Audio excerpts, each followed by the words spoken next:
Bersyukur ya teman-teman, kita sudah boleh berkumpul dengan jumlah yang lebih banyak. Are you guys grateful? Ya? Yay! Dan saya juga mau mengumumkan bahwa dalam bulan ini saya juga mendapatkan gelar baru teman-teman sekalian. Tahu, saya dapat sarjana. Sarjana apa? Sarjana COVID. Sudah lulus saya minggu lalu, jadi kenapa saya katakan ini? Karena saya mungkin masih sedikit batuk-batuk, mohon maaf sebelumnya ya. Karena saya masih, bukan pemulihan, sudah negatif by the way ya. Cuma dampaknya masih tersisa sampai sekarang. Oke, sebelum mulai pembacaan firman saya mau ada pertanyaan. Gak usah dipikir rumit-rumit ya, gak usah jelimet. Tapi langsung, what comes in your mind? Apa yang langsung ada di benak Anda ketika saya mengatakan kuasa Tuhan? Apa ayo coba? Sempurna, oke good. Ada lagi? Kuasa Tuhan, apa langsung muncul? Besar, oke. Apa lagi? Mujizat, oke. Mungkin beberapa dari Anda ketika membayangkan kuasa Tuhan itu, wow, itu pasti mengubah air menjadi anggur. Memberi makan ribuan orang hanya dengan 5 roti 2 ikan. Yang lumpuh melihat, yang tuli berjalan. Keliru ya. Yang lumpuh berjalan, yang tuli mendengar gitu. Kita mungkin, wow, itu semua kuasa manifestasi Tuhan. Apakah salah? Jawabannya tentu saja tidak. Tapi berapa banyak yang sadar bahwa kuasa Tuhan yang sama tidak hanya bisa melakukan perbuatan eksternal, namun juga internal. Kuasa Tuhan yang sama mampu mengubahkan mungkin belenggu-belenggu dalam hidup kita, ketakutan kita, bahkan cara berpikir kita yang salah mengatakan bahwa hey, aku nggak mungkin bisa tidak jatuh dalam dosa yang sama. Aku tidak mungkin bisa hidup berkemenangan. Kuasa Tuhan yang sama mampu mengubahkan. Amin semua Bapak Ibu sekalian. Itu mengapa judul khotbah saya hari ini itu adalah kuasa yang mengubahkan. Dan spesifik kita akan melihat 3 aspek yang akan Tuhan ubahkan secara internal dalam kehidupan kita yang mendewasakan kita. Dan khotbah hari ini merupakan sequel atau kelanjutan dari khotbah Pastor Raymond minggu lalu. Minggu lalu kita belajar dari ayat 1 sampai 10, 3 hal apa teman-teman? Kuasa Yesus membawa pengharapan. Kuasa Yesus memberikan kesembuhan. Dan kuasa Yesus memberikan perubahan atau new purpose di dalam kehidupan orang lumpuh yang kita bahas minggu lalu. Dan hari ini saya akan langsung tepat membahas ayat berikutnya yaitu ayat 11 hingga 19. Dan minggu depan Pastor Bobby akan melanjutkan, so make sure Anda jangan ketinggalan seri dari bulan ini. Judul perikop dari ayat 11 hingga 19 ini adalah khotbah Petrus di Serambi Salomo. Are you guys ready? Kencangkan sabuk pengaman. Kita mulai ayat yang ke-11. Karena orang itu, si lumpuh itu tetap mengikuti Petrus dan Yohanes, maka seluruh orang banyak yang sangat keheranan itu datang mengerumuni mereka di serambi yang disebut Serambi Salomo. Kita lihat konteksnya dulu ya supaya kita bisa membayangkan dengan lebih akurat. Pertama kata mengikuti, slide-nya salah ya. Kata mengikuti ayat 11, mengikuti di sini itu bukan mengikuti dari jarak jauh. Tapi bahasa Inggrisnya clinging atau bahasa Jawanya gandoli ya. Jadi dia sangat gandolin Petrus dan Yohanes. Oke, itu kita bisa bayangkan. Kedua, orang banyak. Berapa banyak orang yang di sini Anda bayangkan? Puluhan? Ratusan? Tentu tidak. Di pasal 4 nanti kita akan lihat yang bertobat aja 5.000 laki-laki. Jadi itu kerumunan yang sangat besar. Massive. Dan mereka keheranan. Kenapa keheranan? Kita lihat konteks pada saat itu juga. Pada zaman itu teman-teman sekalian banyak sekali nabi-nabi palsu. Mereka suka komat kamit. Mengatakan Injil, padahal itu Injil palsu. Dan mereka kemudian melakukan mujizat dengan cara yang heboh dalam waktu yang lama. Dan tidak jarang, objek mujizatnya dibawa sendiri teman-teman dari rumah. Dan mereka kemudian akhirnya melakukan itu semua untuk keuntungan pribadi. Untuk mendapatkan keuntungan secara ilegal. Jadi mengapa mereka keheranan? Pertama, 3 hal. Petrus melakukan prosesnya dengan sangat cepat. Dalam nama Yesus orang Nazaret berjalanlah cepat.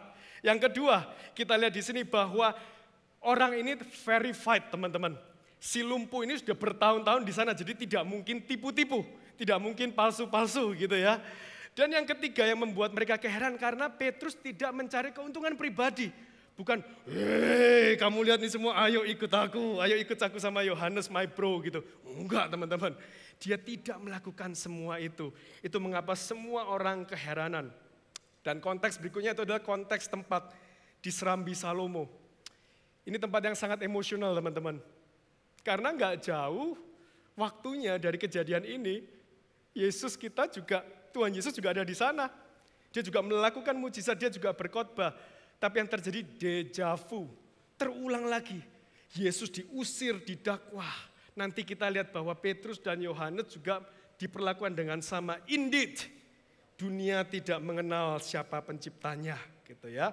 Oke, paham konteksnya teman-teman ya? Kita pergi ke ayat ke-12. Petrus melihat orang banyak itu lalu berkata, "Hai orang Israel, mengapa kamu heran tentang kejadian itu? Dan mengapa kamu menatap kami? Seolah kami ini yang membuat ia berjalan karena kuasa atau kesalehan kami sendiri." Dapat kita lihat yang tadi ya, Petrus berbeda dengan para nabi palsu. Sorry. Jadi di sini kita lihat Petrus tidak mencari kemuliaan. Tapi guess what? Ada yang menarik loh teman-teman di sini.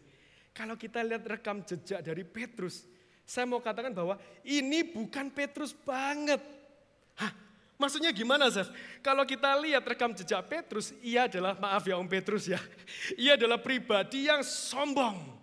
Ia adalah pribadi yang fokus pada kekuatan sendiri dan suka membandingkan diri dengan murid-murid lainnya. Contoh banyak, tapi yang paling obvious dan paling dekat dengan kejadian ini yaitu adalah di Matius 26 ayat 33. Yesus memperingatkan, kalian semua akan tercerai-berai. Apa kata Petrus? Biarpun mereka semua tergoncang imannya, aku tidak. Benar gak teman-teman? Ia merasa lebih hebat, ia merasa lebih kuat, ia merasa lebih berani.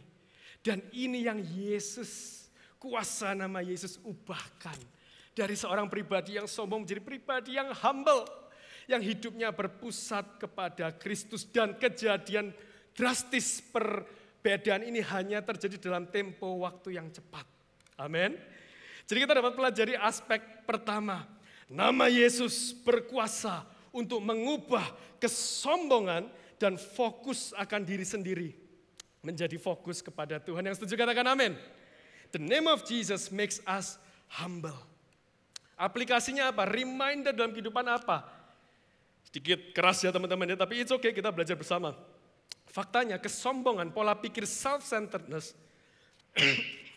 ini sangat menjangkit banyak dari manusia dan mohon maaf, bisa jadi salah satu dari kita juga terjangkit penyakit yang sama secara sadar atau tidak. Contoh, ketika orang merasakan dampak, ketika hidup Anda luar biasa menjadi berkat untuk banyak orang, apa yang akan terjadi? Orang yang kita pimpin pasti akan datang kepada Anda, benar ya? Thank you so much, lo aku terberkati, aku diubahkan oleh pelayananmu, oleh kehidupanmu, oleh pekerjaanmu. Apa yang terjadi berikutnya? Itu pertanyaan yang kita harus jawab. Banyak dari kita yang kemudian mewartakan, menceritakan kehebatan kita. Lupa bahwa Tuhanlah sumber segalanya yang memampukan kita. Justru sebaliknya banyak orang mewartakan itu influence pribadi. Bahkan ekstrimnya teman-teman, yang sedang happening hari-hari ini yaitu apa? Yang namanya flexing. Flexing segalanya ditunjukkan supaya keren, supaya banyak pengikut, dan supaya bisa diambil keuntungan secara ilegal. And by the way kita tahu ya, tidak ada yang baru di kolong langit. Kalau kita lihat konteks tadi, bukankah nabi palsu juga flexing? Bedanya orang zaman now, flexing harta, kekayaan, posisi. Orang zaman dulu flexing apa? Mujizat. Tujuannya sama, mendapatkan keuntungan secara tidak benar.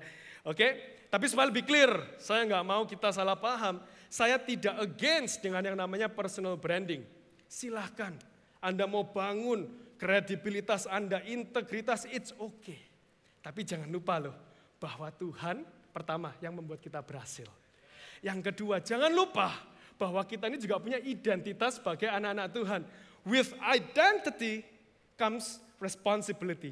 Karena kita identitas anak Tuhan, di atas kita membangun integritas, kita juga perlu membangun yang namanya Bapa, kehidupan Tuhan dalam hidup kita. Make sure ketika orang melihat kita terberkati, bukan mereka memuliakan kita.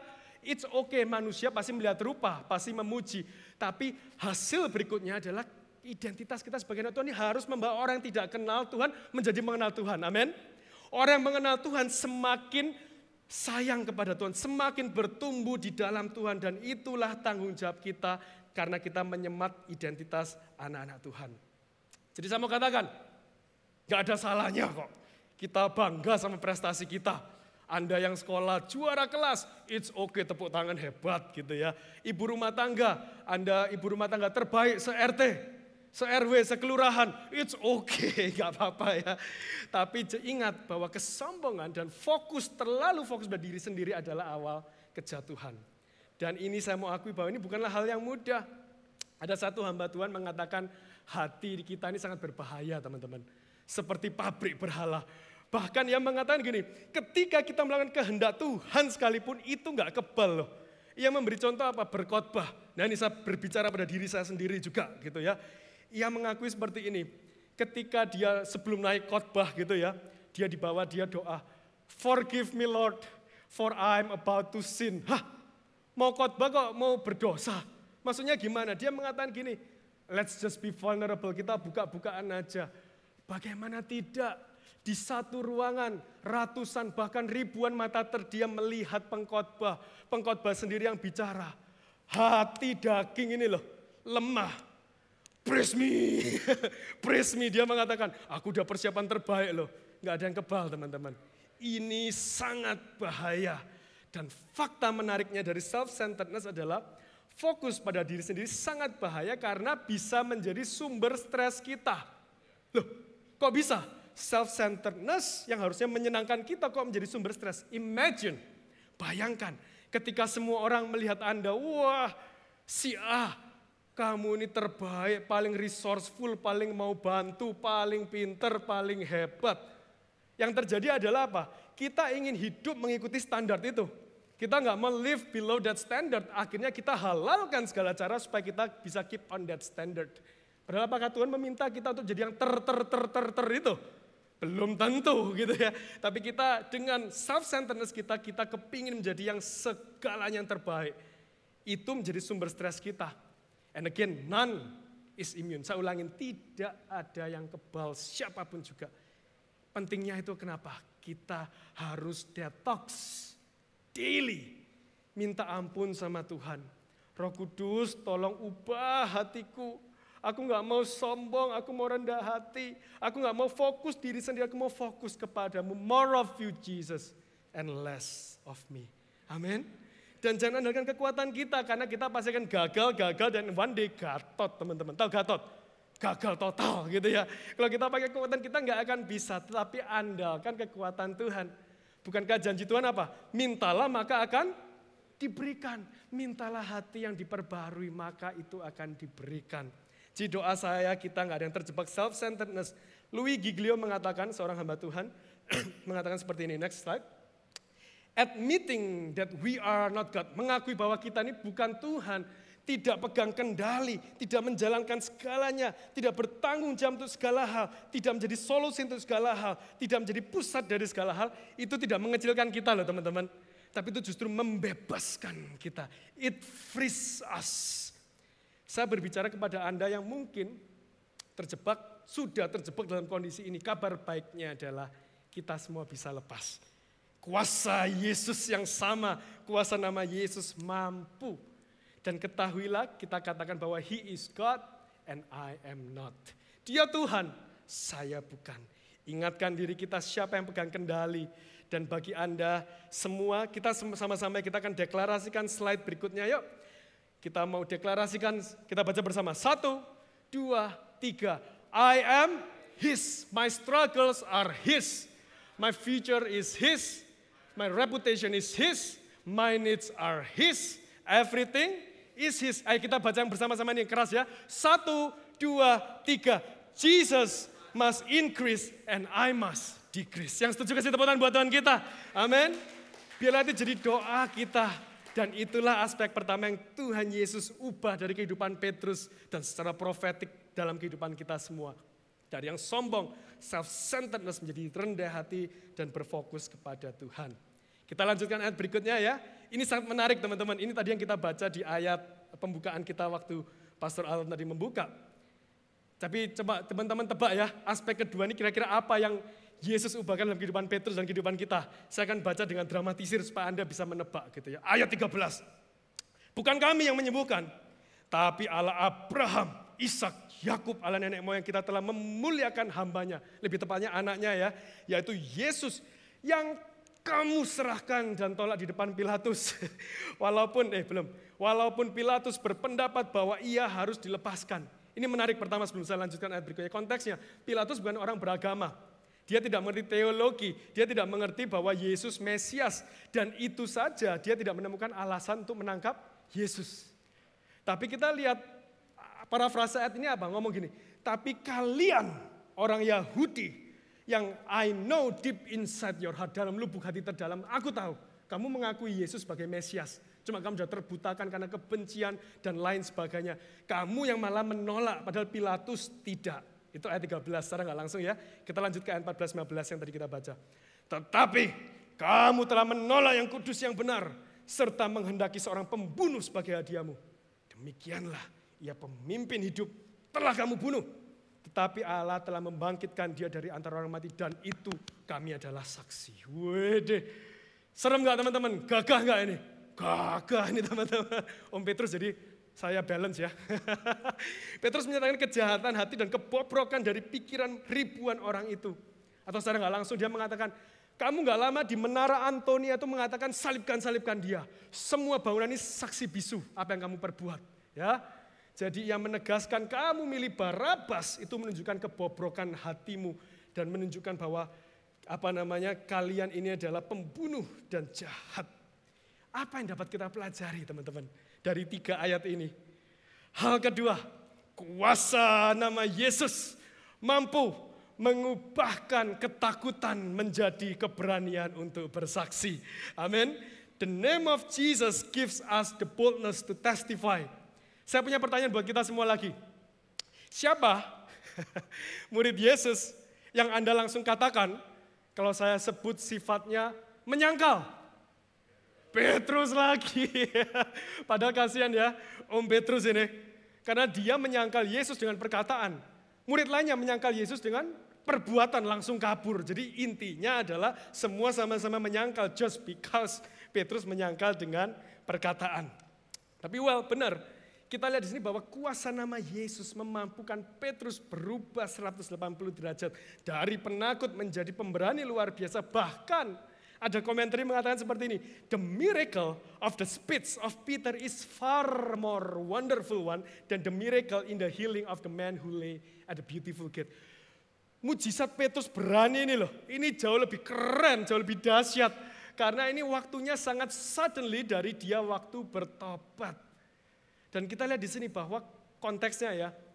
Perbuatan Petrus menurut teman-teman beresiko atau tidak beresiko? Beresiko tinggi dan kita lihat di pasal 4 dia didakwa, dia ditangkap, dia ditekan walaupun kita lihat bahwa Petrus tidak mau dia menyuarakan kebenaran. Dan yang menarik sisi psikologi ya. Mengapa saya katakan ini beresiko? Karena Petrus ini membangun guilty feeling. Benar ya, membangun rasa bersalah. Dan kita tahu mungkin ada para psikolog di sini mengatakan seperti ini. Cara terburuk Anda ketika membantu seseorang adalah dengan menimbulkan perasaan bersalah dalam kehidupan mereka. Karena apa? Biasanya ketika orang dituduh, dikasih tuduhan seperti itu, mereka akan langsung tertutup. Ada 2 reaksi. Mereka akan menyerang dengan anger, menyerang kembali dengan kemarahan, ataupun mereka takut dan menjadi kabur. Contoh simpel ketika kita masih kecil, kita bohongin orang tua. Gak perlu dimarahin, sudah takut gak teman-teman? Udah takut kita, apalagi ketika orang tua kita marah, kita udah kayak rata gitu ya, rata sama tanah gitu ya. Kita udah takut gitu. Tapi pertanyaan menarik. Ini coba kita mikir ya, kenapa Petrus tetap melakukan semuanya itu, membangun guilt? Ada 2 alasan teman-teman. Yang pertama, supaya mereka, orang banyak sadar akan kesalahan yang mereka perbuat baik secara sengaja atau ikut-ikutan. Karena kalau tidak diadres isu terdalam, mereka tidak akan ngerti core problemnya. Ya. Dan yang kedua, karena Petrus juga siap dengan solusinya. Jadi ibarat dokter menunjukkan diagnosa penyakitmu ini, tapi aku juga sudah siap dengan obatnya. Itu mengapa ada para komentaris menyatakan bahwa perbuatan Petrus ini sangat bijaksana dan tajam loh teman-teman. Padahal kita tahu Pastor Eman minggu lalu juga ngasih konteksnya, Petrus bukan orang yang terpelajar, bukan orang yang pinter gitu ya. Tapi kita lihat di sini, wih bijaksana banget dia, tajam banget. Ini namanya bonus dari Tuhan. When you step into God's will, God will equip gitu ya. Ini kita lihat bukti dari sini dan kita harus belajar dari sini bahwa ini seharusnya menjadi framework kita ketika bersaksi. Simple, speak the truth in love. Dua aspek ini harus ada. Ada quote mengatakan truth without love is brutality. Dihajar. Memang benar sih, kamu ini. Tapi nggak ada kasih, itu brutal teman-teman. Bisa bunuh diri itu nanti orangnya gitu ya, jangan. Wah bahasa apa itu. Tapi ketika kita mengatakan love without truth, itu hipokrisi atau kemunafikan. It's okay, kamu bunuh, it's okay. Kamu nyolong, it's okay. Itu munafik ya, jangan ya teman-teman ya. Jadi harus ada truth, ada love. Aplikasinya apa? Terkadang Tuhan memberikan kesempatan-kesempatan seperti Petrus dalam kehidupan kita. Sadar atau tidak sadar, apakah kita menyia-nyiakan? Karena banyak sekali golden moment yang bisa saja terjadi.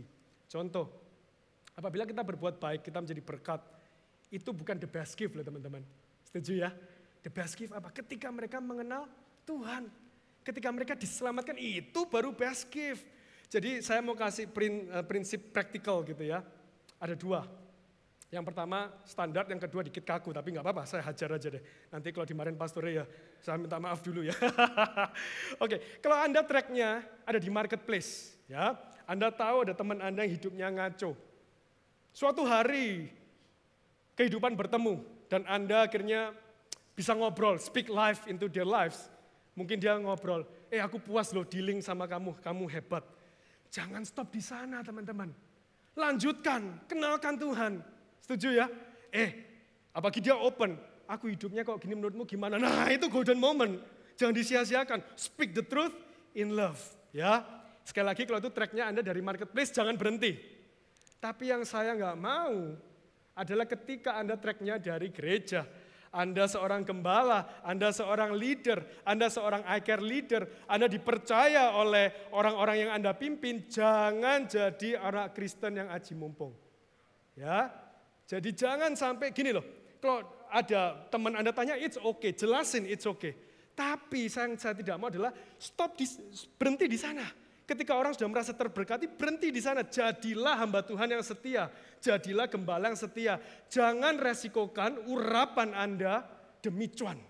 Ya, jadi saya mau katakan ini prinsip yang semoga kita menjadi dewasa. Ini memang gak gampang. Tapi doa saya kita semua ini berubah, memiliki hati yang tulus, memiliki love.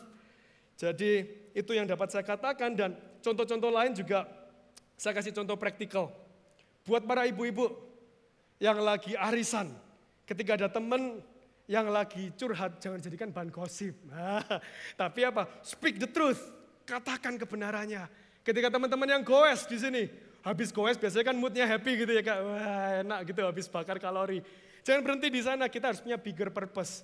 Apalagi dia ketika sharing, hidupku ini kok ngaco ya sepedaan. Misalnya ya kan, misalnya saya nggak tahu, saya nggak sepedaan. Anda bisa katakan, hey you know what, apalagi moodnya enak kan. Tuhan baik loh. Jadi kita selalu punyailah bigger purpose dalam kehidupan kita. And I speak to you, all of you, para teman-teman yang di bangku sekolah kuliah. You are never too young. Amin. Anda tidak pernah terlalu muda. Revival starts with us. Kita harus punya attitude seperti itu. Saya juga punya kesaksian. Rekan kerja saya, teman saya, hidupnya ngaco. You can name everything yang dia kerjakan dalam kehidupan ataupun dalam pekerjaan. Suatu saat dia mengalami musibah yang tragis. Dia kemudian telepon saya sharing. Waduh, saya langsung gak pakai lama, saya telepon, saya ajak makan di Bon Cafe Kupang. Gak boleh sebut merek ya. Saya ajak langsung jam 10 pagi. Ngobrol dan dia cerita, singkat cerita, saya gak tahu ada keberanian. Ngobrol lebih dalam hingga one day. Sebelum pandemi dia selalu duduk di kursi kiri belakang. Jadi itu sungguh sukacita yang sangat besar dan doa saya Tuhan. Saya nggak mau cuma sekali-sekali mengalami revival seperti ini, mengalami kemenangan, tapi saya mau banyak orang boleh dimenangkan. Dan bila itu menjadi doa kita semuanya, setuju katakan amin. Amin. Itu kenapa next slide, kita harus berdoa seperti, do not pray for tasks equal to your powers. Pray for powers equal to your tasks. Amin. Kalau kita mengandalkan kekuatan kita sendiri nggak akan bisa, nggak akan mampu. Tapi kita perlu andalkan kekuatan Tuhan. Remember church, time is ticking. Waktu berjalan terus, ya. Jadi kita harus punya keberanian seperti Tuhan ubahkan dalam kehidupan Petrus. Kita masuk ke aspek terakhir, saya boleh undang Praise and Worship Team untuk bergabung dengan saya. Ayat berikutnya, aspek yang ketiga yang Tuhan ubahkan, ayat 16. Dan kepercayaan dalam nama Yesus, maka nama itu telah menguatkan orang yang telah kamu lihat dan kamu kenal ini, si lumpuh ya. Dan kepercayaan itu telah memberi kesembuhan kepada orang di depan kamu semua. Jadi apa nih kita lihat? Petrus secara terang-terangan menjelaskan bahwa orang lumpuh ini bisa jadi sama dengan kalian semua. Bisa jadi bulan lalu, tahun lalu, saya belum pelajari ya. Dia bisa jadi sama dengan kalian yang teriak apa? Salibkan Yesus, salibkan Yesus. Nggak ada bedanya. Tetapi orang ini menerima perkenanan Tuhan. Amin. Ia dipulihkan oleh kuasa Tuhan. Dia bisa memperoleh tentu bukan karena perbuatannya sendiri. Ya, tapi karena apa? Ia beriman, ia percaya kepada Yesus. Dengan kata lain, ini secara simpelnya lagi, Petrus mengatakan orang lumpuh ini hanyalah prototipe, contoh dari kalian semua. Kalau kalian juga, kalau orang ini bisa menerima, kalian semua juga bisa menerima hal yang sama. Jadi kembali ke poin sebelumnya, alasan Petrus membangun rasa bersalah pada kehidupan orang banyak itu kenapa? Listen to this church. Ia ingin menunjukkan bahwa even if kita sudah begitu jahat kepada Yesus, ia tidak membalas dengan kejahatan. Ia membalas dengan mercy, pengampunan. Ia membalas dengan grace, kasih karunia. Dan kita lihat ayat 17.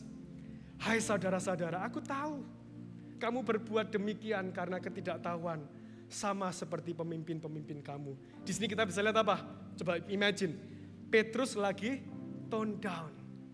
Kita bayangkan ketika Petrus lagi kayak bersemangat ala Petrus gitu ya. Banyak orang mungkin lagi tertuduh hidupnya. Karena dosanya tersingkapkan gitu. Mukanya mungkin gak enak semua gitu. Aduh. Atau mungkin beberapa juga udah mulai mau bawa parang gitu ya. Mau bunuh Petrus dan Yohanes bisa jadi. Kita lihat di sini apa? Petrus berhikmat. Ini yang dapat kita pelajari. Percuma kita push seseorang sampai ujungnya. Sampai ia menjadi marah. Sampai ia pahit hati. Percuma. Kenapa? Itu kenapa Petrus he knows where to stop. Dan persiapan masuk ke grand finale dari khotbah dia di ayat-ayat berikutnya. Ini cantik banget, keren. Ayat 18. Tetapi jangan-jangan demikian, Allah telah mengenapi apa yang difirmankannya dulu dengan perantara nabi-nabinya. Bahwa Mesias yang diutusnya harus menderita. And church, are you ready for the grand finale? Aspek ketiga ya, ayat 19. Karena itu, ayo kita katakan bersama-sama yuk. Apa yang kuning? 1, 2, 3, sadarlah dan bertobatlah supaya dosamu dihapuskan. Inilah grand finale dari khotbah Petrus. Sadar itu artinya repent dari cara hidup, cara pikir yang lama. Menyesali dosa kita. Bertobat artinya kembali kepada Tuhan. Mencari purpose, tujuan dalam hidup kita. Dan dosamu akan dihapuskan. Completely erased. Petrus memberikan undangan terbuka kepada semua orang banyak yang mendengar untuk bertobat. Prosesnya nggak lama, prosesnya nggak sulit. Cukup kita bertobat dan menerima Yesus sebagai Tuhan dan Juru Selamat, maka dosamu akan diampuni. Sama seperti orang lumpuh, langsung disembuhkan instan. Inilah inti, klimaks dari khotbah Petrus. Menunjukkan sekali lagi bahwa apa? The end goal bukan mujizat. Tapi bagaimana mereka semua bisa mengenal Yesus, menerima Yesus, mendapatkan keselamatan mereka. Dan itulah mujizat terbesar. Jadi udah jelas aspek ketiga. Nama Yesus sangat berkuasa untuk mengubahkan hati yang keras menjadi mau bertobat. The name of Jesus leads us to true, garis bawahin true repentance. Saya akan jelaskan dalam waktu yang dekat. Tapi yang kita melihat menarik adalah apa? Sama halnya dengan Petrus. Ia mengalami pertobatan yang luar biasa kisah. Ketika ia bertemu dengan Yesus, Peter, do you love me? Ditanya berapa? 3 kali dan terjadi pertobatan yang luar biasa. Menariknya apa? That's the beauty of the gospel. Ketika Petrus mau dipakai menobatkan banyak orang, ia tobatkan terlebih dahulu. The same, sang firman memampukan Petrus untuk membicarakan firman. Isn't that beautiful, church? Dan bukankah ini sama dengan kita? Jangan sampai kita menjadi pribadi yang pinter menobatkan orang ya. Kamu ini, kamu itu ya, salah. Tapi apakah kita sudah berkaca? Apakah hati kita sudah senantiasa diperbarui? Tiap hari tutup buku sama Tuhan Yesus. Seperti doa Bapa kami, ampunilah kesalahan kami Tuhan. Besok bangun pagi itu seger gitu kan ya teman-teman. Wah, jadi saya mau jelaskan gini. Di sini saya tulis true repentance, bukan repentance. Apa bedanya teman-teman? Kalau repentance bisa jadi kita tuh tobat tomat teman-teman. Apa itu? Tobat tapi kumat. Ya. Itu kenapa salah satu ciri true repentance, next slide. Kita dapat lihat di sini bahwa true repentance, ini perhatikan ini baik-baik, hates the sin and not merely the penalty. It hates the sin most of all because it has discovered and felt God's love. Maksudnya apa? Kita ini kebanyakan, kita bertobat, menjauhi dosa, memang menjauhi. Tapi motivasi kita bukan karena kita benci, karena dosanya. Kita karena apa? Takut sama konsekuensi. Konsekuensi dosa apa? Maut, neraka. Takut Tuhan, aku jauhi. Tapi deep inside our heart, kita nggak mau, kita masih nikmati dosanya bahkan. Tapi karena kita takut sama penalti, konsekuensi kita meninggalkan. That's not true repentance, church. True repentance adalah kita benci sama dosanya. Karena apa? No other than karena pengenalan kita sama Yesus. I'm preaching this to myself. It's not easy, I know. Tapi kita karena kenal Jesus, you are holy, you are beautiful, you are magnificent Tuhan. And I am your son. Aku anakmu Tuhan, aku ingin hidupku memuliakanmu Tuhan. From there ini, dari sini loh kita jalan, kita meninggalkan dosa. Dan itulah the sign of true repentance, church. Amin semuanya. Jadi di sini jelas janji Tuhan. Ketika kita bertobat, real true repentance, janji Tuhan sangat jelas bahwa ketika kita bertobat dan mengaku, Ia akan menghapuskan, Ia akan membenarkan kita. And by the way, you have to be clear. Saya nggak berbicara pertobatan harian ini konteks keselamatan. Hilang muncul. No. Ketika Anda lahir baru, terjadi perpalingan, Anda sudah diselamatkan. Tapi yang saya bicara ini pertobatan harian itu metanoia, pembaharuan budi, sanctification, disempurnakan, semakin hari semakin serupa dengan Yesus. That's what I'm praying for all of us, church. Dan ini loh, ini nggak mengubah keselamatan Anda, status Anda enggak, tapi apa? Mengubah keintiman, kayak Anda dengan istri atau pasangan nggak boleh loh, yang pacar jangan intim-intim ya. Yang suami istri, keintiman. Ketika Anda nggak ada nothing to hide, ketika Anda clean slate, tiap hari salah sorry yang gitu ya. Hubungan semakin enak enggak? Semakin enak. Menjauhi dosa, semakin mudah atau semakin sulit? Semakin mudah. Karena kita clean before Him. Again, next slide. Justification is grace. Pembenaran adalah grace we have received, not goals we have achieved. Amin, church. Bukan karena perbuatan kita.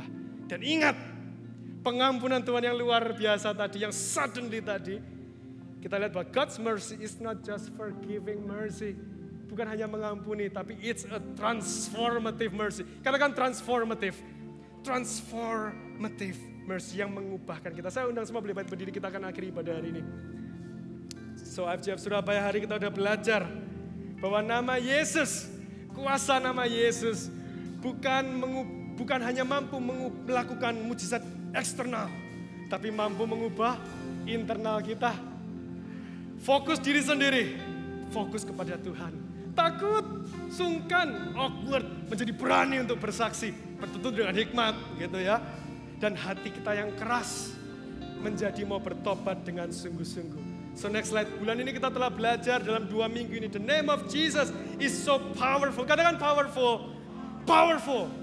Nama Yesus memberikan pengharapan, memberikan kesembuhan, memberikan perubahan dan tujuan hidup baru. Di minggu kedua kita belajar bahwa nama Yesus membuat kita rendah hati, fokus kepada Tuhan. Nama Yesus memberikan kita keberanian.